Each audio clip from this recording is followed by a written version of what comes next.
I mean, is there anything that really stood out to you during those stories from every era, I guess? There are several. I mean, in the first period, we get Heather Clemmer. So since you went to SNU, I'll mention Maddie Mallory, right? Yeah. This woman who amasses kind of a real estate empire in the process of trying to utilize idealized roles of womanhood to create opportunities for orphans and care for them. And so you get this kind of fabulous story of the work that she does.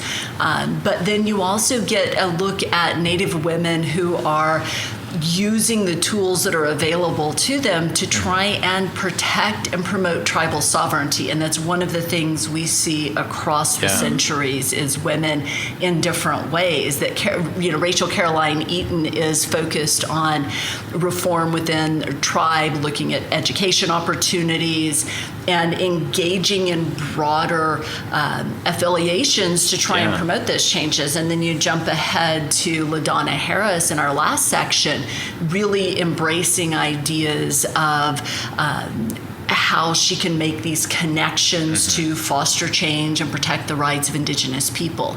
And so finding themes like that, I think that's one of the things that really stood out. Yeah. Patti, what about you? Is there anything that like really just popped off the research books? I'm just so excited that the book is coming out and that we get to talk about the wonderful cutting edge scholarship of women scholars. All 13 are women scholars, and some of them are graduate students, some of them are just getting started in the profession, and others are more senior scholars. And I think I keep looking at Sarah because that's kind of where we are now. We've been here a while, and it's our opportunity to bring others along with us and amplify their voices and their scholarship, and as well as the topics that we study in this book. And so you can take a look at some of the panel discussions we've already had on these topics through the Oklahoma Historical Society. They did a wonderful public program with support from Oklahoma Humanities for the This Is Her Land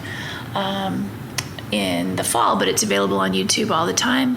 And as well, the book will come out in July, so we're just thrilled. Real soon. We really enjoy opportunities to showcase things that give people pause.